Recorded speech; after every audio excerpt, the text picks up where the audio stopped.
Shalom jemaat Tuhan, puji Tuhan. Kita kembali belajar dari gereja di Laodikia. Ini adalah gereja yang juga sangat buruk keadaannya, jelek, makanya tidak ada pujian di dalamnya. Semua kita tahu bahwa gereja Laodikia adalah gereja yang suam, tidak dingin, tidak panas. Sampai-sampai Tuhan ingin memuntahkan mereka. Dan kesuaman mereka ini di mata Tuhan terjadi karena mereka merasa diri mereka cukup. Mereka berlagak, aku kaya, aku telah memiliki segala-galanya, aku tidak butuh apa-apa dan apapun, sampai Tuhan tersingkir keluar dari gereja ini. Makanya di ayat 20-22 kita menemukan bagaimana firman Tuhan berkata, Yesus berdiri di luar. Jadi Yesus tidak ada di dalam. Dia perlu ketuk pintu ulang supaya gereja ini membuka hati dan mengizinkan untuk dia masuk. Jadi kita harus berjaga-jaga, berhati-hati. Apakah Yesus masih ada di dalam kehidupan kita, menjadi Tuhan mengatur segalanya? Atau sebenarnya kita sudah berjalan sendirian tanpa Tuhan, tanpa rohnya, tanpa tuntunannya? Jemaat Laodikia ini adalah jemaat yang sangat religius, melakukan banyak hal untuk Allah sehingga membuat mereka berpikir mereka yang telah membuat segalanya. Sampai Yesus berkata bahwa sebenarnya mereka miskin,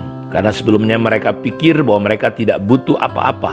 Makanya Tuhan berkata, aku menasehatkan engkau supaya engkau membeli daripadaku emas yang telah dimurnikan dalam api, agar engkau menjadi kaya, dan juga pakaian putih supaya engkau memakainya, agar jangan kelihatan ketelanjanganmu yang memalukan, dan lagi minyak untuk melumas matamu supaya engkau dapat melihat. Ada 3 hal yang harus mereka beli yang datang dari Tuhan agar mereka menjadi kaya, agar mereka bisa berubah, yaitu membeli emas, pakaian putih, dan minyak pelumas untuk mata mereka bisa melihat. Tuhan mengajak mereka untuk membeli. Yesus berkata bahwa keselamatan bisa dibeli, dan jika orang Laodikia benar miskin, bagaimana mereka bisa membeli apapun? Jadi membeli adalah sesuatu di mana ada barter atau alat tukar. Membeli sesuatu yang berarti menukar apa yang sudah kita miliki untuk sesuatu yang lebih bernilai. Untuk mendapatkannya ada harga yang dibayar. Yesus menasehati agar orang di Laodikia ini menukar 3 hal. Dan 3 hal yang ditawarkan itu adalah emas yang dimurnikan, yaitu bicara tentang Kristus yang adalah harta kita yang sempurna dan kekal. Harta yang mahal diumpamakan emas yang luar biasa. Orang Laodikia nggak cukup hanya melakukan kegiatan gerejawi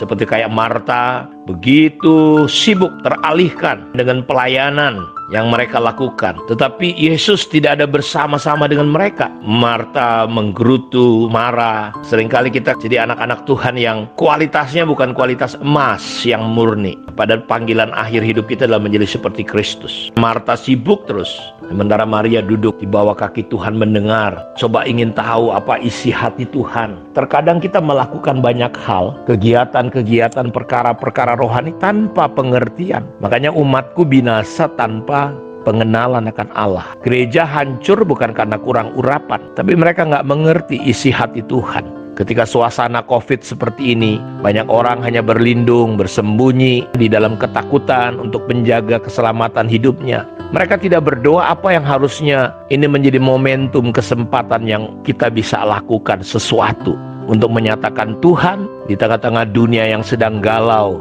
di tengah-tengah dunia yang sedang dilanda kegelapan dan kekelaman ini. Mereka melakukan banyak kegiatan tetapi tanpa memahami apa yang Tuhan mau. Mereka butuh pewahyuan untuk melihat bahwa sebenarnya kondisi mereka, Yesus ada di luar dan sedang mengetuk pintu ingin masuk. Di ayat 20 dikatakan, lihat aku berdiri di muka pintu dan mengetok. Jikalau ada orang yang mendengar suaraku. Jadi mereka sudah tidak dengar suara Tuhan lagi. Mereka sibuk terus dengan mengikuti suara jiwa mereka sendiri. Sehingga Tuhan berkata, jika ada orang yang mendengar suaraku dan membuka pintu, aku akan masuk mendapatkannya dan aku akan makan bersama-sama dengan dia dan ia bersama-sama dengan aku. Kegiatan-kegiatan pelayanan tanpa Tuhan, kegiatan-kegiatan agamawi bisa saja terjadi tanpa Allah dalam hidup kita, tetapi Allah ada di luar. Dia berkata, pandanglah aku, dengarlah aku, bukalah pintu, aku mau masuk. Jadi kerinduan Allah, mereka jangan sampai Bapak Ibu karena kesibukan, justru mereka kehilangan Tuhan. Makanya dia ingin masuk dan makan. Karena itu Tuhan menawarkan, beli daripadaku emas yang sudah dibakar dengan api. Derek Prince mengatakan bahwa ada pertukaran dari manusiawi kita kepada hal-hal yang ilahi, dari yang fana kepada yang kekal, dari yang sementara kepada yang selama-lamanya. Ketika Yesus naik ke atas kayu salib, Dia mengambil semua dosa kita dan memberikan pada kita kebenarannya. Dia mengambil semua luka, kepedihan,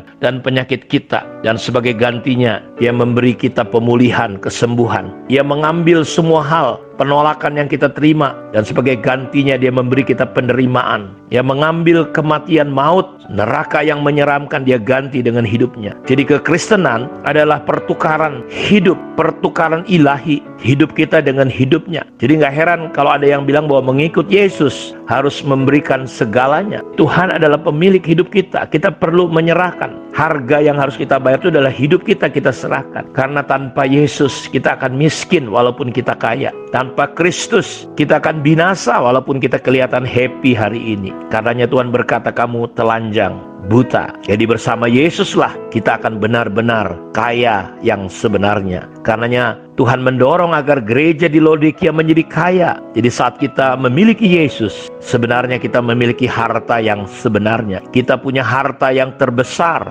termulia, terindah, termahal di seluruh dunia ini. Jadi saat kita memiliki Yesus, itu adalah kekayaan yang sesungguhnya. Kita benar-benar selamanya akan kaya. Banyak orang termakan oleh tipu daya iblis yang berkata, oh, semua tanaman dalam Taman Eden ini tidak boleh dimakan. Beda Bapak Ibu, semua boleh dimakan, tapi satu hal, jangan, yaitu buah pengetahuan baik dan jahat. Jadi biarlah kita memahami untuk kita boleh membeli emas yang datangnya dari Tuhan. Karena agamawi membuat kita menjadi bangkrut dan miskin secara rohani. Jadi mari kita mulai berjalan dengan cara-cara Tuhan, dengan pemahaman-pemahaman Tuhan. Dan saya percaya kita akan melihat hari-hari ke depan, kekayaan surgawi ini akan menolong kita tahan, kuat menghadapi penderitaan, aniaya, dengan segala hal yang akan terjadi di depan hidup kita. Kiranya Tuhan Yesus memberkati kita semua.